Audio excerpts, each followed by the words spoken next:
நீரின் நடுவே தனித்துவான வாசமாயிருக்கிற உமது சுதந்திரமான மந்தையாகிய உம்முடைய ஜனத்தே உமது கோலினால் மே தொருளோம், உமது கோலினால் மே தொருளோம், உமது கோலினால் மே தருளோம், உமது கோலினால் மே தருளோம்.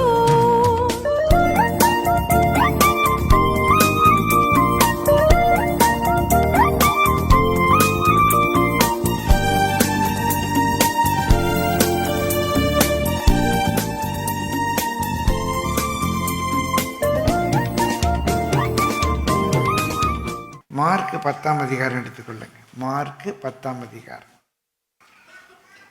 We shall go to Mark chapter 10.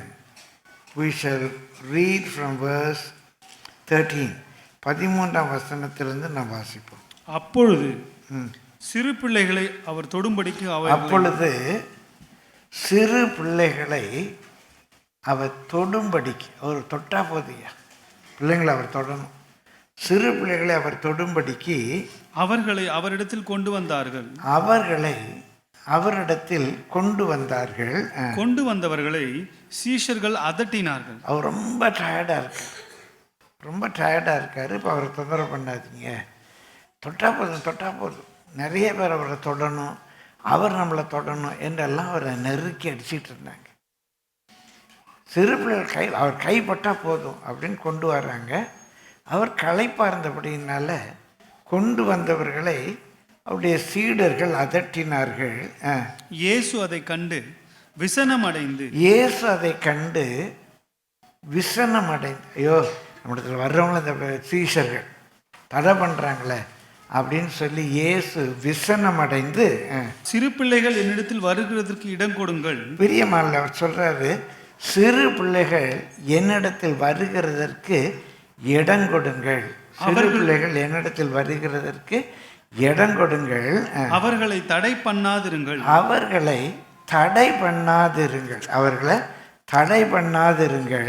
தேவனுடைய ராஜ்யம் அப்படிப்பட்டவர்களுடையது.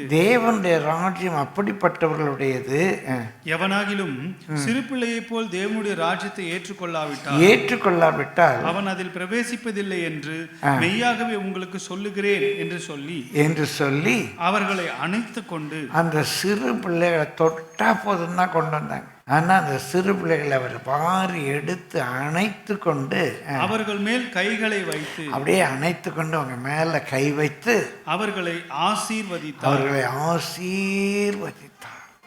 பிரியமல்ல, இந்த பிள்ளைகளை எடுத்து அணைத்து கொண்டு அவர் மேல் கைகளை வைத்து அவர்களை தொட்டா போதும் தான் வந்தாங்க. ஆனால் அந்த பிள்ளைகளை வாரி எடுத்து அணைத்து அந்த பிள்ளைகள் ஒவ்வொரு பிள்ளை மேலும் கை வைத்து அந்த பிள்ளை என்ன சொல்லி ஆசீர்வதித்தார்னு தெரியாது, ஆசீர்வதித்தார். பிரியமானவர்களை வருகிற நாட்கள் அந்த பிள்ளைகள் எவ்வளவு ஆசீர்வதிக்கப்பட்ட பிள்ளைகளார். தம்முடைய கரத்தை அந்த பிள்ளைகள் மேல் வைத்து அந்த பிள்ளைகளை ஆசீர்வதித்தார். அநேக ஆண்டுகளுக்கு முன்பாக இந்த வேத பகுதியை நான் தியானிக்கும் போது ஒரு 3 காரியத்தை கர்த்தருடைய உள்ளத்திலே பாரப்படுத்தினார். நம்முடைய பிள்ளைகளை கர்த்தர் வாரி எடுத்து நம்முடைய பிள்ளைகளை கர்த்தர் ஆசீர்வதிக்க வேண்டும் என்று, if you want Jesus to take our children into his hands and Jesus to lay his hands upon them and Jesus to bless our children, these 3 things are very, very important. இந்த 3 காரியங்கள் நம்முடைய வாழ்க்கையில் ரொம்ப முக்கியம். For God to bless our children. Number 1, pave way. வழியை உண்டாக்குங்க. pave way. ஏதோ ஒரு வகையில் சிறு பிள்ளைகள் அவரிடத்தில் வருகிறதற்கு வழியை உண்டாக்க. அன்றைக்கு அந்த பிள்ளைகள் மேல் கரங்களை வைத்து அந்த பிள்ளைகளை இயேசு ஆசீர்வதித்ததுக்கு காரணம், அந்த கூட்ட நெருக்கடியிலேயும் பிரியமானவர்களே பிள்ளைகளை தூக்கி கொண்டு அவர்கள் இயேசுவிடத்தில் வந்தார்கள். அதுக்கு ஒரு எஃபர்ட் எடுத்தாங்க. சீஷர்கள் அதட்டினா கூட அவங்களுக்கு ஆசை, என் பிள்ளைகளை கர்த்தர் ஆசீர்வதிக்கணும். அதுக்கு ஒரு எஃபர்ட் எடுங்க. பிள்ளைகளை இயேசுவிடத்தில் கொண்டு வாங்க. சிறு பிள்ளைகள் என்னிடத்தில் வருகிறதற்கு இடம் கொடுங்கள். பிரியமானவர்களே, உங்கள் பிள்ளைங்க ஏன் ஆசீர்வதிக்கப்படாமல் போகிறாங்க? நீங்கள் அதற்கு இடம் கொடுக்கலை. நீங்கள் பிள்ளைகள் கர்த்தரிடத்தில் வருகிறதற்கு இடம் கொடுக்கல. ஆராதனை முடிஞ்ச உடனே சண்டே ஸ்கூல் இருக்குது. பிரியமான சில பெற்றோர் எப்படியாவது என் பிள்ளைங்க சண்டே கிளாஸ் அட்டன் பண்ணணும் அப்படின்னு சொல்லிட்டு அந்த பெற்றோர் என்ன செய்கிறாங்க, பிள்ளைகளை சண்டே கிளாஸ்க்கு அனுப்பிட்டுங்க வெயிட் பண்ணுறாங்க. வருது இல்லை வீட்டுக்கு போகலாம் நாங்கள் வீட்டுக்கு போகலாம் சரி நாங்கள் அப்படின்னு கூப்பிட்டு போயிடுறாங்க.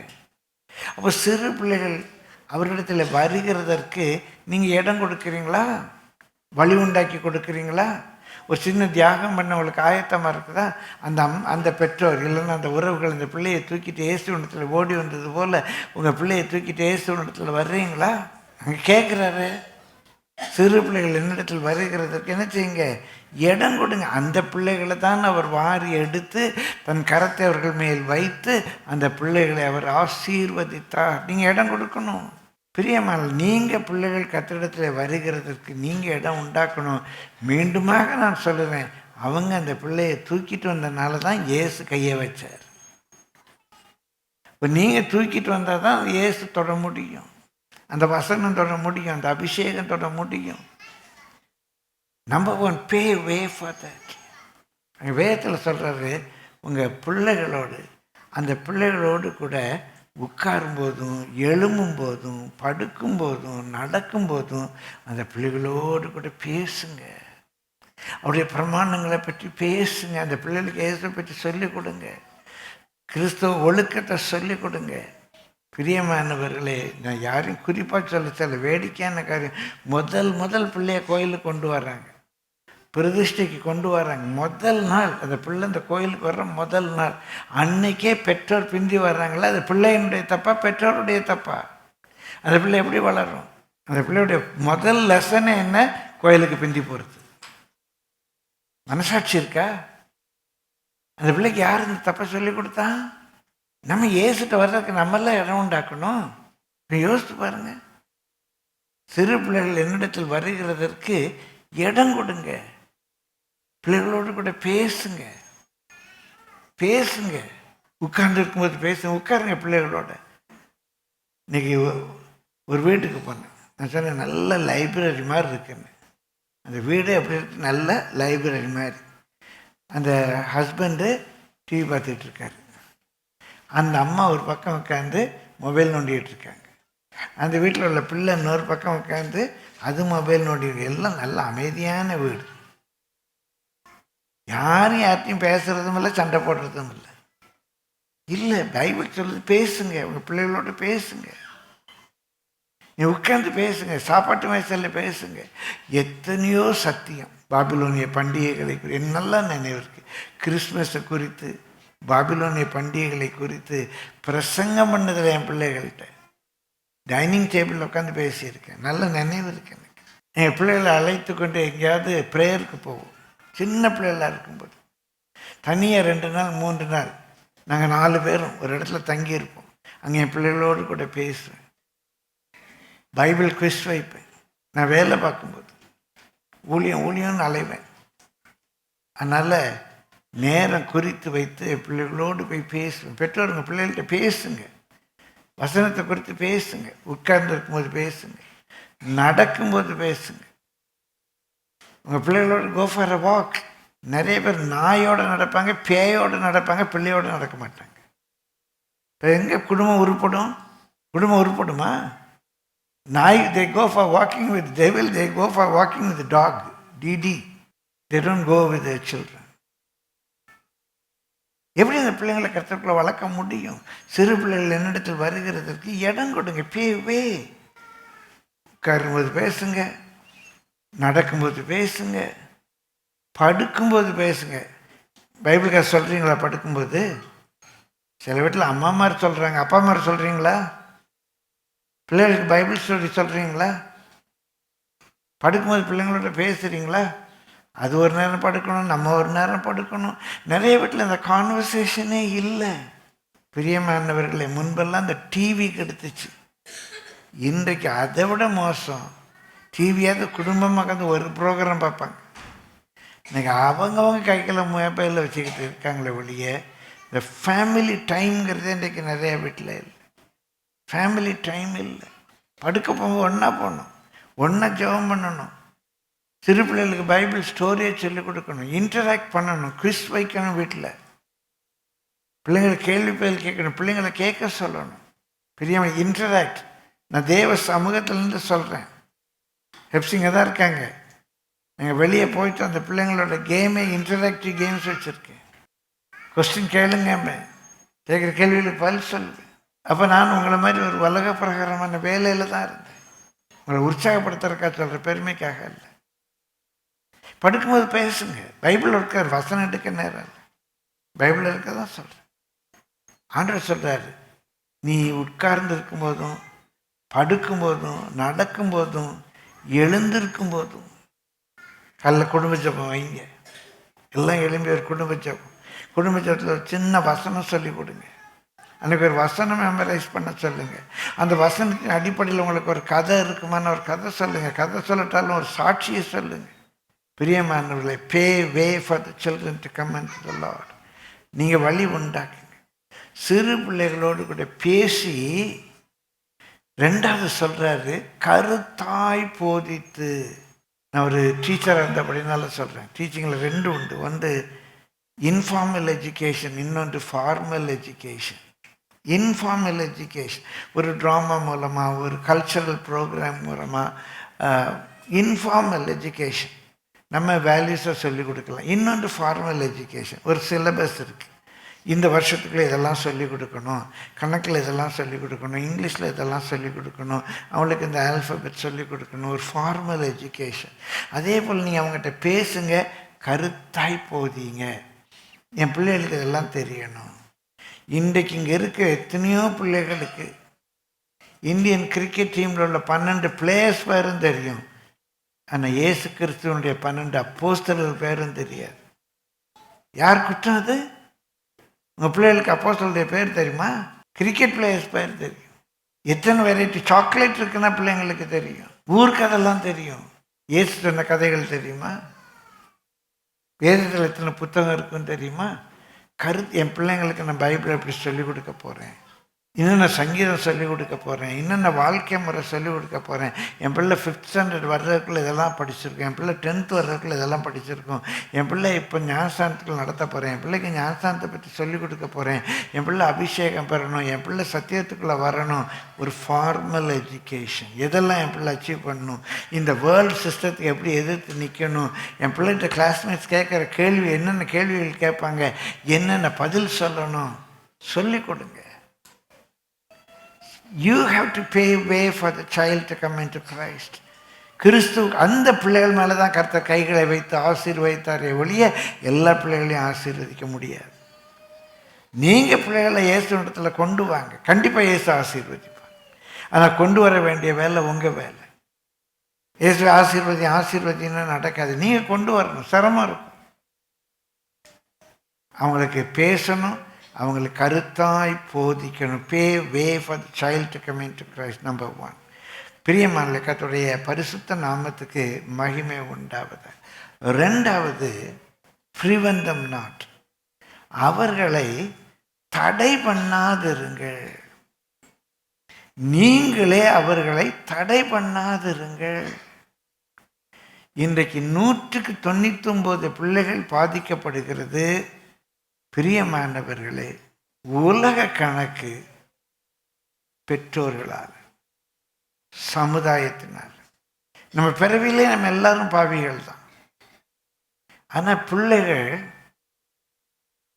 குடும்பத்தில், சமுதாயத்தில், அவங்க ஃப்ரெண்ட்ஸோட பழகிற சூழ்நிலையில் தான் அந்த பாவம் செயல்படுகிறது.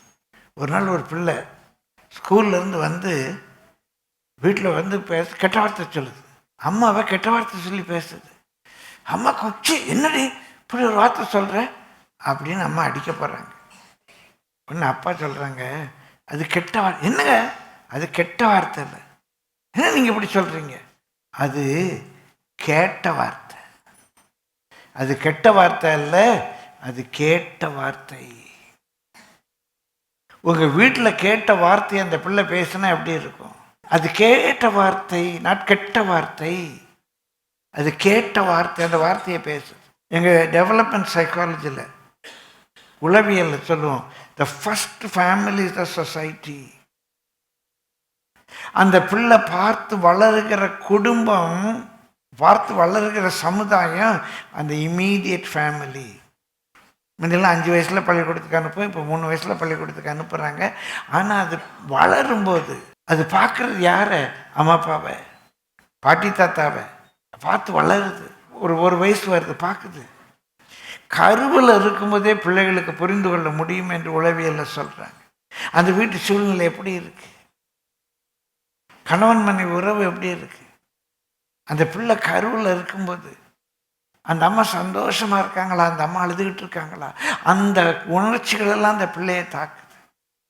தமிழில் ஒரு பழமொழி உண்டு, ஊரான் வீட்டு பிள்ளையை ஊட்டி வளர்த்தா நம்ம வீட்டு பிள்ளை தானாக வளரும் அப்படின்னு. நீங்கள் ஊரான் வீட்டு பிள்ளையை போய் ஊட்டி ஊட்டி வளர்த்தீங்கன்னா உங்கள் வீட்டு பிள்ளை தானாக வளர்ந்துருமா? அப்படி வளருமா? இல்லையே. அந்த பழமொழியினுடைய பொருள், நம்ம வீட்டுக்கு வந்திருக்கிற மருமகள், நம்ம குடும்பம் இல்லை, வேறு குடும்பத்திலேருந்து நம்முடைய வீட்டுக்கு வந்திருக்கிறோம். இந்த மருமகளை நம்ம நல்லா பார்த்துக்கிட்டோன்னா, அந்த மருமகளை நல்லா நம்ம பார்த்துக்கிட்டோன்னா, அவங்கள சந்தோஷமாக வச்சுக்கிட்டோன்னா, அவங்களுக்கு வேண்டிய எல்லா ஆகாரத்தையும் கொடுப்போமானா, அவங்களுக்கு வேண்டிய தேவைகளெல்லாம் சந்திப்போமானா, நம்முடைய மருமகளை நல்லா வச்சுக்கிட்டோமானா, அவள் வயத்தில் வளருகிற நம்முடைய குழந்தை நல்லா வளரும். அதான் அந்த பழமொழி.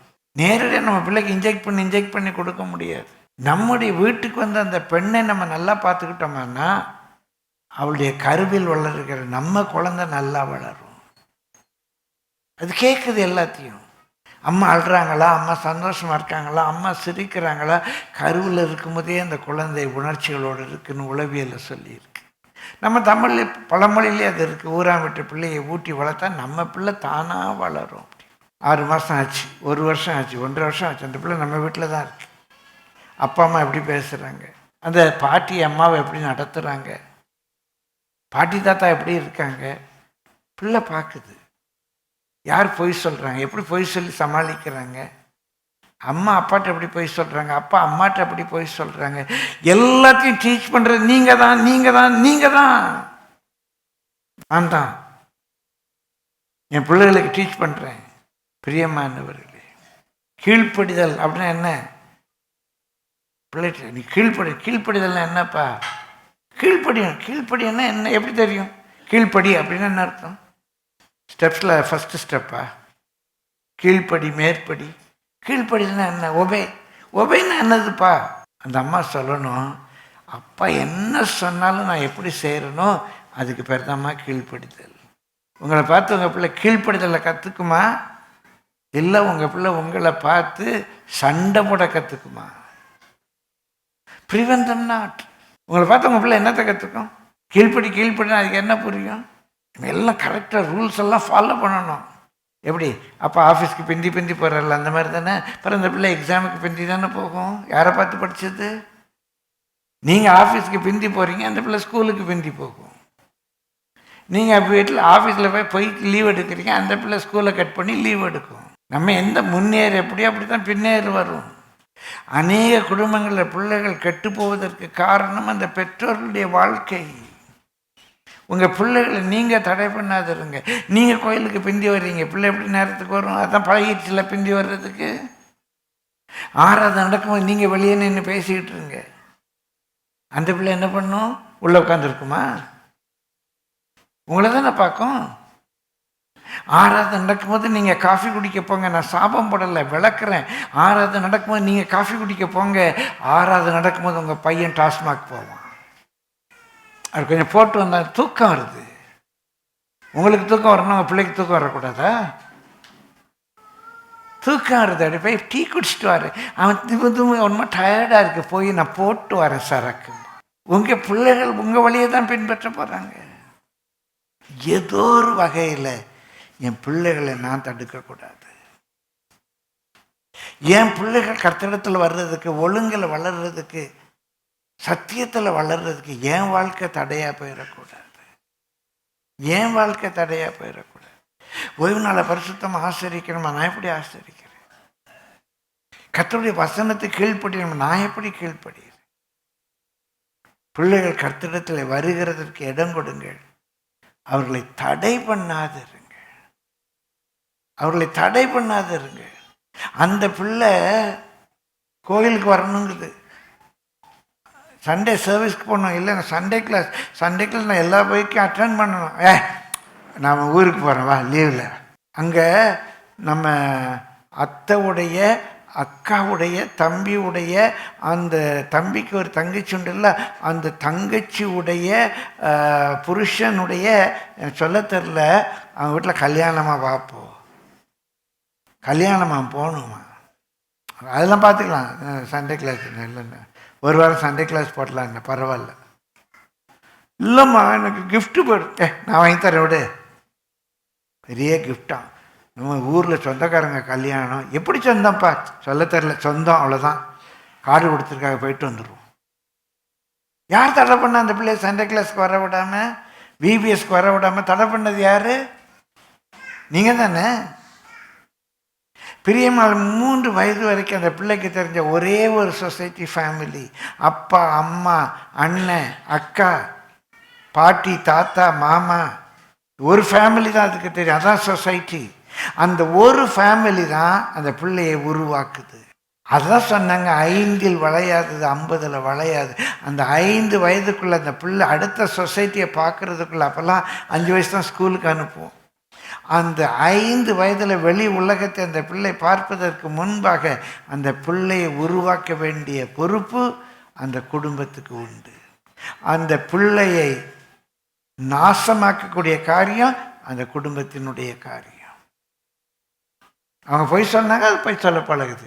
அந்த அம்மா கீழ்ப்படியதில்லை, அந்த பிள்ளை கீழ்ப்படியாமல் பழகுது. அந்த அம்மா புருஷன் எதிர்த்து பேசுகிறாங்க, இவங்க எதிர்த்து பேசுகிறத பழகுது. பிள்ளை பேசுறது கெட்ட வார்த்தை அல்ல, பிள்ளை பேசுகிறது கேட்ட வார்த்தை.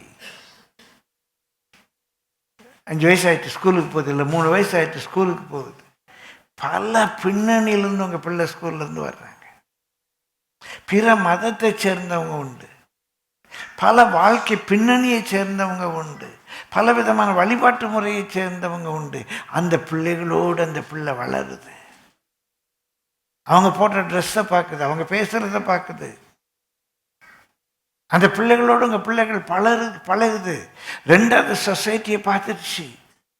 இப்போ அந்த பிள்ளைகள் வீட்டுக்குள்ளே வரும்போது நீங்கள் உட்கார்ந்து பேசி எது தவறு எது சரி, எது நம்முடைய வழக்கம், நம்ம குடும்ப வழக்கம், நம்முடைய இன வழக்கம் எது அப்படிங்கிற, எது வேதத்தின்படி சரி என்று அந்த பிள்ளையை ஷேப் பண்ணலைன்னா இவன் அந்த பிள்ளைக்கு எப்படி செய்யணுன்னே தெரியாது. பிரியமானவர்களே, 2வது சொசைட்டிக்கு அது எக்ஸ்போஸ் ஆயிடுச்சு. அப்படியே ஸ்கூலுக்கு போக போக போக என்ன ஆகுதான், இது டெவலப்மெண்ட் சைக்காலஜி நான் படித்தது, ஃப்ரெண்ட்ஸ் உருவாக ஆரம்பிக்கிறாங்க. அது வரைக்கும் அதுக்கு ஃப்ரெண்டு கிடையாது.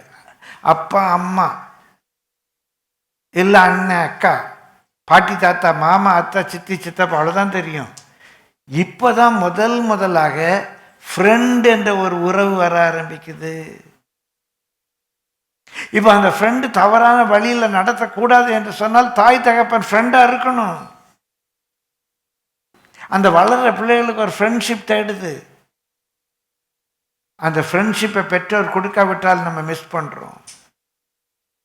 ஃப்ரெண்ட்ஸுடைய பழக்க வழக்கங்கள் வருது. அவங்க வீட்டில் அந்த பிள்ளை வச்சுருக்கிற அவங்க அப்பா காரில் கொண்டு வந்து விடுறாரு, நீங்கள் பைக்கில் கொண்டு விடுறீங்க. ஏன் நம்ம வீட்டில் கார் இல்லை? அந்த பிள்ளைக்கு புரியாது. கார்னா என்னன்னு இந்த பிள்ளைக்கு தெரியாது. ஏன் நம்ம வீட்டில் கார் இல்லை? ஏன் அவங்க வீட்டில் மட்டும் கார் இருக்கு? அவங்க மட்டும் கார் வாங்கிட்டாங்க, ஏன் நம்ம அப்பா கார் வாங்கலை? இன்றைக்கு அந்த பிள்ளைக்கு அதை சொல்லி கொடுக்கணும். பிரியமானவர்களே, கர்த்தருடைய பரிசுத்த நாமத்துக்கு மகிமை உண்டாவதாக. பிள்ளைகளை தடை பண்ணிடாது. உங்களுடைய வாழ்க்கை முறை பிள்ளைகளுக்கு தடையாக போயிடக்கூடாது. வளர வளர பிள்ளைகள், பிரியமானவர்களே, அப்பா தப்பு, அம்மா தப்பு, எல்லாரும் தப்பு, நான் தான் சரி, டீச்சர் தப்பு, அரசாங்கம் தப்பு, எல்லாம் தப்பு, நான் தான் சரி அப்படின்னு நினைக்கிற ஒரு நிலை வரும். அடோலசன்ட் பீரியட் அந்த பிள்ளையை ஹேண்டில் பண்ண தெரியணும். எல்லாம் 5 வளையாதது, அதுக்கப்புறம் நீங்கள் வளைக்கிறது ரொம்ப கஷ்டம். நீங்களே உங்கள் பிள்ளைகளை தடை செய்யாதீங்க. உங்களுடைய வாழ்க்கை முறை பிள்ளைகளுடைய ஆசீர்வாதத்துக்கு தடையாய் போய்விடக்கூடாது. இயேசு நாமத்தில் கெஞ்சி கேட்குறேன். சிறு பிள்ளைகள் என்னிடத்தில் வருகிறதற்கு இடம் கொடுங்கள், அவர்களை தடை பண்ணாதிருங்கள். ஒரு அருமையான வசனம் அடிக்கடி பிடிக்கும். பவுல் சொல்றார், நான் கிறிஸ்துவை பின்பற்றுவது போல நீங்கள் என்னை பின்பற்றுங்கள். நான் கிறிஸ்துவை பின்பற்றுவது போலங்கிறது அருமையான பேரண்ட்ஸ்ட சொல்றேன். நான் எப்படி கிறிஸ்துவை பின்பற்றேன்? உங்க பிள்ளைகளை பார்த்து நீங்க சொல்வதுக்கு தயாராகுங்க. நான் கிறிஸ்துவை பின்பற்றுவது போல நீங்க என்னை பின்பற்றுங்க. பிள்ளைகளுக்காக ஜெபிங்க. பிள்ளைகளை பரிசுத்தமாய் வளருங்க. ஒரு பயங்கரமான வார்த்தையை சொல்றேன். உங்க வீட்டுக்கு ஒரு நல்ல மருமக வரணும் அப்படின்னு நீங்க விரும்புனீங்கன்னா உங்க மகனை நல்ல பையனா வளருங்க. கசக்கி போடப்பட்ட ஒரு மலர், புரிஞ்சு கொள்ளுங்க. 4 பேர் 5 பேர் கசக்கி போட்ட மலர் உங்க வீட்டுக்குள்ள வரக்கூடாதுன்னா உங்க பையன் பரிசுத்தமா இருக்கணும்.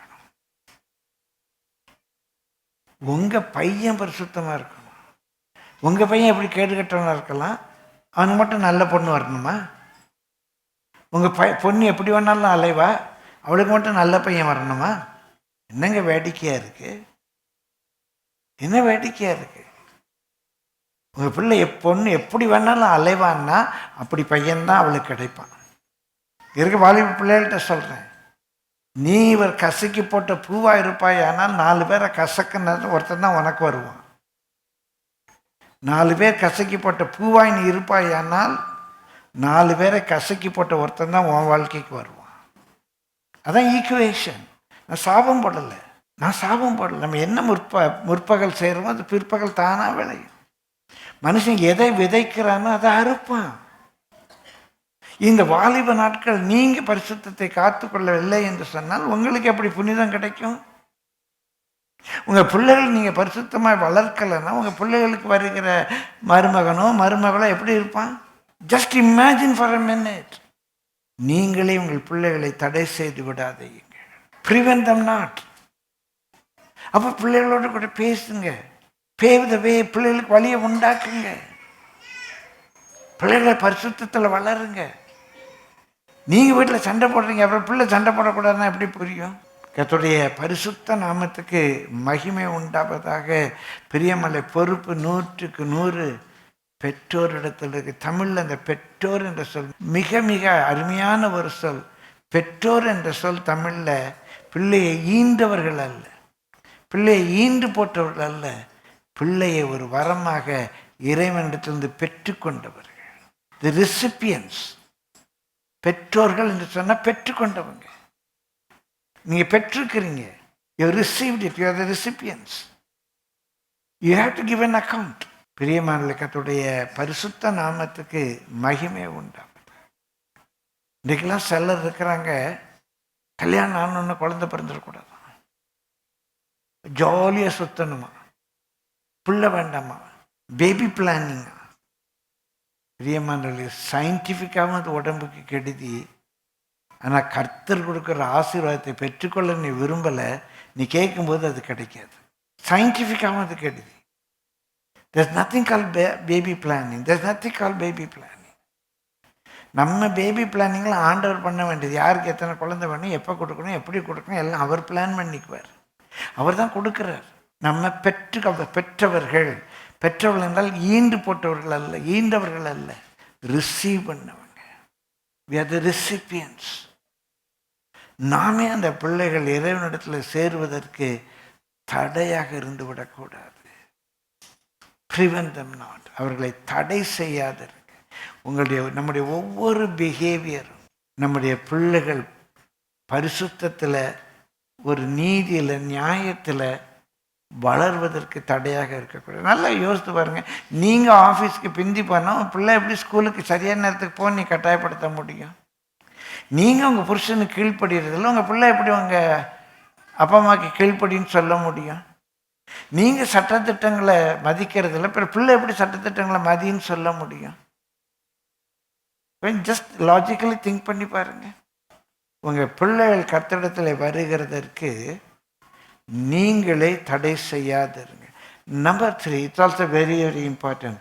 சிறு பிள்ளைகளைப் போல நம்ம மாறாவிட்டால் தேவனுடைய ராஜ்யத்தில் பிரவேசிக்க மாட்டோம். Pattern accordingly. We need not be childish, but we should be childlike. இங்கே சைல்டு என்று சொல்லப்பட்டது பிரியமானவர்களே அந்த 5 வயது இருக்கிற பருவம். It's not the Sun daughter, it is the child. அந்த சிறு பிள்ளைகளுடைய பிஹேவியர். அம்மா அடித்தா கூட அந்த 3 வயசு 4 வயசு பிள்ளையை யோசித்து பாருங்கள், அடித்தா கூட அம்மா காலை வந்து கட்டிக்கும்.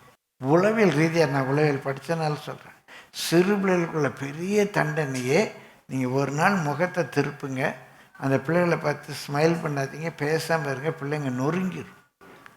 நீங்கள் கத்தெல்லாம் வேண்டாம், இப்படி செஞ்சேன்னா அம்மா அவன்கிட்ட பேச மாட்டேன். ஒரு 10 வயசு பையன்ட்ட இப்படி செஞ்சேன்னா நான் பேச மாட்டேன், பேசட்டா போமான்றான். ஆனால் 5 வயசு பிள்ளைக்கு சொல்ல தெரியாது. சாரிம்மா சாரிம்மா சாரிம்மா. அந்த பிள்ளைங்க அடித்தாலும் அம்மாட்ட தான் அந்த காலை கட்டும், அடித்தாலும் அம்மா காலை கட்டிக்கிட்டு நிற்கும். இப்போ அங்கே சொல்லப்பட்டதெல்லாம் அந்த பிள்ளையை போல கர்த்தருடைய காரியங்கள். நம்ம ஒரு பெரிய வளர்ந்தவனை போல இல்லை, பெரிய ஆட்கள் பிள்ளை எப்படி அந்த பெற்றோரை சார்ந்திருக்கும். அதே போல் ஆண்டவர் சாமி அடித்தா கூட அவர் முகத்தை திருப்புறாருன்னா உடஞ்சிடும். அவருக்கு பிரியமில்லாத காரியத்தை நான் செய்ய மாட்டேன். சிறு பிள்ளைகள் எப்படி தேவனை சார்ந்திருக்கும், அதே போல் எல்லா சூழ்நிலையிலையும் நம்ம தேவனை சார்ந்திராவிட்டால் அவருடைய ராஜ்யத்தின் பிள்ளைகளாக இருக்க மாட்டோம். You should not be childish. சிறு பிள்ளைத்தனமாக இருக்கக்கூடாது, but we should be childlike. அங்கே சைல்டுன்னு சொன்னது ஒரு 5 வயது குழந்தைக்கு சொல்லலாம். ஒரு 5 வயது குழந்தைக்கு சொல்ல இந்த 3 காரியங்களையும் ஆழமாய் மனதிலே வைத்துக்கொள்ள. ஒன்று, pay way for them. அவர்கள் கர்த்தரிடத்தில் வருகிறதற்கு வழி கொடுங்க. அவர் கர்த்தரிடத்தில் வருகிறதற்கு வழி கொடுங்க. 2வது, prevent them not. அவங்கள தடை பண்ணாத. 3வது, pattern accordingly. அந்த சிறு பிள்ளைகளைப் போல உங்கள் வாழ்க்கையை அமைத்து கொள்ளுங்க. எப்போது சொல்லும்போது எனக்கு ராபர்ட் ஹிண்ட் அவங்க எழுதின queens the fire at once அப்படிங்கிற சிறுகதை, என்னுடைய பள்ளி நாட்கள் நான் படித்த ஒரு கதை. ராபர்ட் ஹிண்ட் நினைக்கிறேன், அவர் எழுதின queens the fire at once. அது உடனே அந்த நெருப்பு அணைங்க அப்படிங்கிற கதை நினைவுக்கு வரும். 2 பிள்ளைங்களுக்கு இடையில், சின்ன பிள்ளைங்க 2 பிள்ளைங்களுக்கு இடையில் சண்டை வருது. 2 பிள்ளைங்களுக்கு இடையில் வந்த சண்டை 2 ஊருக்கு இடையில், கிராமத்தில் உள்ள 2 ஊருக்கு இடையில் உள்ள சண்டையாக மாறிடுச்சு. 2 ஊருக்கு இடையில் அந்த சண்டை மாறி 2 பேர் மாறி மாறி வீடுகளுக்கு தீ வைக்கிறாங்க. 2 பக்கமும் வீடு தீப்பற்றி எரியுது, வீடு தீப்பற்றி எரியுது. அப்போ தான் ஐயோ பிள்ளை எங்கே போச்சுன்னு தெரியலையே, பிள்ளை எங்கே போச்சுன்னு தெரியலையே அப்படின்னு சொல்லி பதறி அடித்து பார்க்குறாங்க. அந்த குடிசைக்கு தீப்பற்றி எரிகிற குடிசைக்கு பின்னால் அந்த 2 பிள்ளைகளும் உட்காந்து விளையாண்டுக்கிட்டு, இந்த பிள்ளைகளை வச்சு தான் சண்டை வந்துச்சு. அந்த சண்டை ஊர் சண்டையாக மாறிச்சு. ஊர் சண்டையாக மாறி வீடுகள்லாம் தீப்பற்றி எரிந்துக்கிட்டு இருக்கு. அந்த பிள்ளைங்க எல்லாத்தையும் மறந்துட்டு உட்காந்து விளையாண்டுக்கிட்டு இருக்கிறாங்க. Queens the fire at once. Husband and wife queens the fire at once. உங்கள் ரிலேட்டிவ்ஸோட ஃப்ரெண்ட்ஸோட ப்ராப்ளம் இருக்கா, உடனே நெருப்பு அணைங்க. நெருப்பு பற்றி எரியறதுக்கு எண்ணெய் ஊற்றிக்கிட்டு இருக்காதீங்க, இன்னும் அதை பெருசாக்கிட்டு இருக்காதீங்க. பிள்ளைங்க பார்க்குறாங்க, பிள்ளைங்க என்னை பார்த்து கட்டிப்படக்கூடாது. நான் சிறு பிள்ளைகளை போல மாறணும். தேவனுடைய ராஜ்யத்தை சின்ன பிள்ளைங்க எப்படி ஏற்றுக்கொள்ளவங்கள ஏற்றுக்கொள்ள. பிரியமானவர்களே, சிறு வயதில் பில்லி கிரஹாம் 4 வயதில் அவர் ரட்சிக்கப்பட்டார், பெரிய ஊழியரானார். 4 வயதில் பில்லி கிரஹாம் இயேசுவை ஏற்றுக்கொண்டார். நம்முடைய ஹார்ட் அப்படிப்பட்ட ஒரு ஹார்ட். சிறு பிள்ளைகளைப் போல நம்ம மாறாவிட்டால் தேவனுடைய ராஜ்யத்தில் பிரவேசிக்க மாட்டோம்.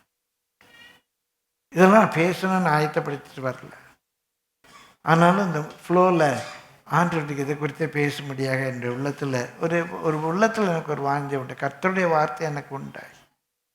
இதை கர்த்தர் உங்களோடு கூட பேசியிருக்கிறார். அந்த பிள்ளைகளை கர்த்தர் வாரி எடுத்து மார்க் 10:15 வாசியுங்கள். எவனாகிலும் சிறு பிள்ளையை போல் தேவனுடைய ராஜ்யத்தை ஏற்றுக்கொள்ளாவிட்டால் அவன் அதில் பிரவேசிப்பதில்லை என்று மெய்யாகவே உங்களுக்கு சொல்லுகிறேன் என்று சொல்லி அவர்களை அணைத்துக் கொண்டு அவர்கள் மேல் கைகளை வைத்து அவர்களை ஆசீர்வதித்தார். தம்பி ஒரு நிமிஷம் வாங்க. அந்த பிள்ளைகள் பெற்றோர் தூக்கிட்டு வரும்போது அவங்கெல்லாம் தடை பண்ணாங்க, வராதிங்க அவர் ரெஸ்ட் எடுக்கட்டும்னு சொல்லி. ஆனால் அந்த பிள்ளைகளை திரும்புப்பான். அந்த பிள்ளைகளை இயேசு அணைத்து கொண்டு அந்த பிள்ளைகள் மேல் கைகளை வைத்து உன்னை ஆசீர்வதிக்கிறேன்னு சொல்லி அந்த தேங்க்யூ தம்பி, அந்த பிள்ளைகளை கர்த்தர் ஆசீர்வதித்தார். மீண்டும் சொல்கிறேன், எந்த பிள்ளைகளை கர்த்தர் ஆசீர்வதித்தார்? எந்தெந்த பெற்றோர் அந்த பிள்ளைகளை இயேசுவினிடத்தில் கொண்டு வந்தார்களோ அந்த பிள்ளைகளை கர்த்தர் ஆசீர்வதித்தார். எந்தெந்த பெற்றோர் அந்த பிள்ளைகளை இயேசுவினிடத்தில் வருகிறதற்கு வழி உண்டாக்கினார்களோ அந்த பிள்ளைகளை கர்த்தர் ஆசீர்வதித்தார். அந்த பிள்ளைகளை அணைத்தார். அந்த பிள்ளைகள் மேல் கைகளை வைத்தார். அப்படியான பொறுப்பு யாருடைய பொறுப்பு? பெற்றோர் அந்த பிள்ளைகளை கொண்டு வந்து சேர்க்க. VBS கூட்டம் வரணுங்கிறக்காக சொல்லலை. எந்த பிள்ளைகளை ஆசீர்வதித்தார்? கொண்டு வந்த பிள்ளைகளை ஆசீர்வதித்தார்.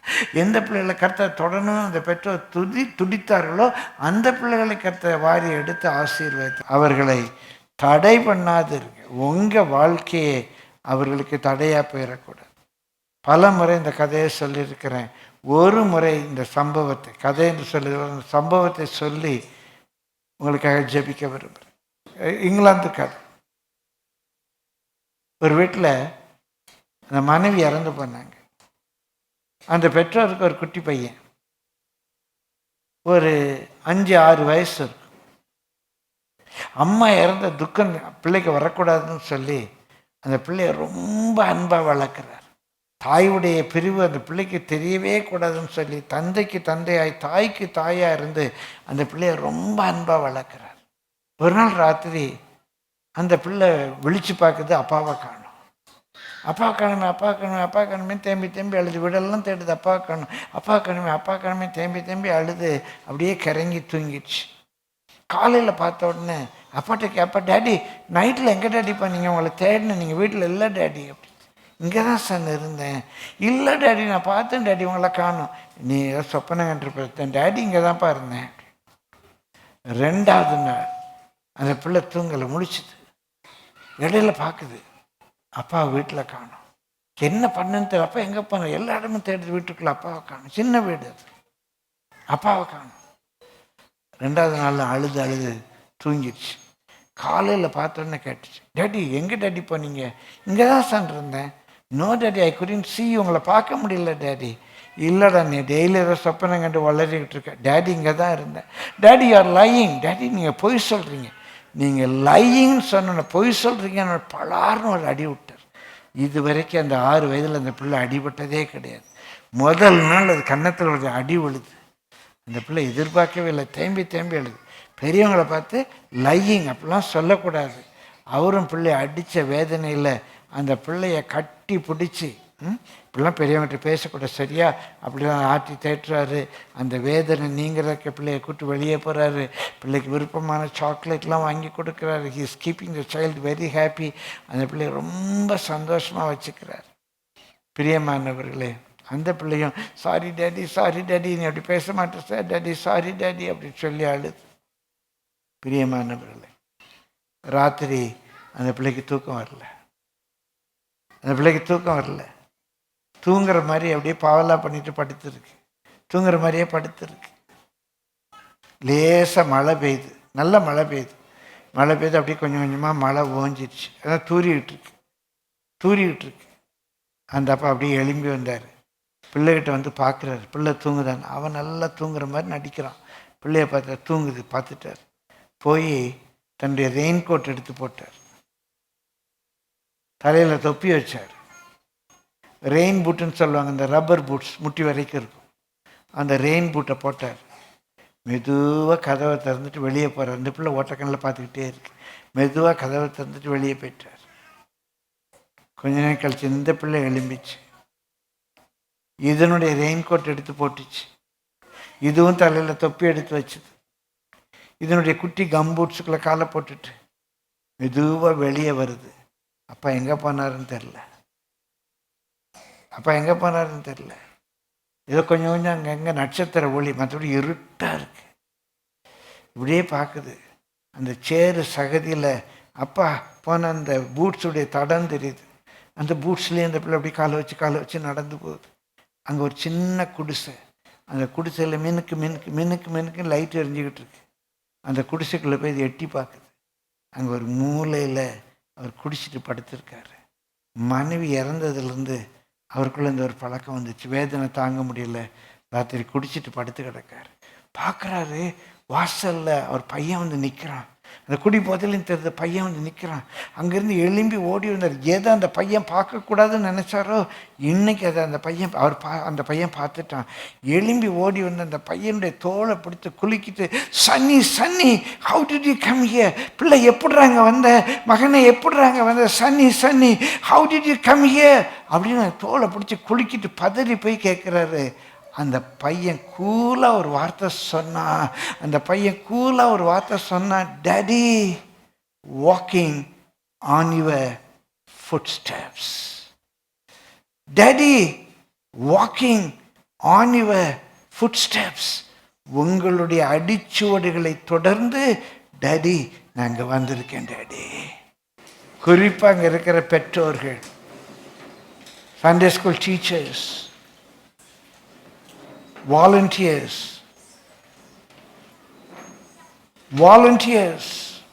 senior believers, உங்க பிள்ளைகள் உங்களுடைய அடிச்சுவட்டை பின்பற்றினால், if they walk on your footsteps, உங்களுடைய பிள்ளைகளுடைய முடிவு எங்க இருக்கும்? உங்க பிள்ளைகள் உங்களுடைய அடிச்சுவட்டை பின்பற்றினால் ஹெவனுக்கு வருவாங்களா, ஹெல்லுக்கு போவாங்களா? உங்கள் பிள்ளைகள் உங்களுடைய அடிச்சுவட்டை பின்பற்றினால் சபைக்கு டைமுக்கு வருவாங்களா, பிந்தி வருவாங்களா? உங்கள் பிள்ளைகள் உங்களுடைய அடிச்சுவட்டை பின்பற்றினால் அவங்க ஸ்கூலுக்கு டைமுக்கு போவாங்களா, பிந்தி போவாங்களா? உங்கள் பிள்ளைகள் உங்களுடைய அடிச்சுவட்டை பின்பற்றினால் what is the end of your child? உங்கள் பிள்ளைகள் நீங்கள் பெற்றிருக்கிறீங்க. சண்டே ஸ்கூல் டீச்சர்ஸாக இருக்கீங்க, இந்த சபையில் வாலண்டியர்ஸாக இருக்கிறீங்க. இந்த சபையில் உள்ள ஒரு யங் பாய், எங்கே சீனியர் பிலீவர், உங்களை பின்பற்றினா அந்த பிள்ளை எங்கே போவான்? சர்ச்சுக்குள்ளே இருப்பானா, வெளியே இருப்பானா? உங்கள் பிள்ளைகள் உங்களுடைய அடிச்சுவட்டை பின்பற்றினால் 6வது நேரத்தில் டீ குடிக்க போவானா, டாஸ்மாக் போவானா? அந்த இரத்த பழியை அவன் தான் பாவத்தில் சாவான், அந்த பிள்ளை தான் பாவத்தில் சாகும். அந்த இரத்த பழியை கர்த்தர் கண்டிப்பாக அந்த பிள்ளைகளுக்கு தவறான வழியை காட்டின பெற்றோட்டத்தில் கேளாமல் விட மாட்டார். அந்த பிள்ளை செஞ்ச பாவத்துக்கு அந்த பிள்ளை அனுபவிக்கும். ஆனா அந்த பிள்ளையை தவறான வழி, நீ எப்படி உடுத்துற, நீ எப்படி அலங்கரிக்கிற, எது உன் பிள்ளைக்கு மாதிரியா இருக்குது,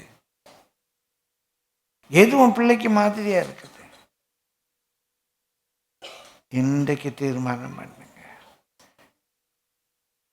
கர்த்தருடைய வார்த்தை உண்டாகி நான் பேசியிருக்கிறேன். கர்த்தர் என்னிலும் பலவானாக என்னை மேற்கொண்டு இந்த வார்த்தைகளை உங்களுக்கு அனுப்பி தந்திருக்கிறார். சிறு பிள்ளைகள் என்னிடத்தில் வருகிறதற்கு இடம் கொடுங்கள், அவர்களை தடை பண்ணாதிருங்கள், அவர்களை போல மாறுங்கள். Pay way for them to come into Christ. Prevent them not. Pattern accordingly. கர்த்தருடைய கிருபையை கேளுங்க.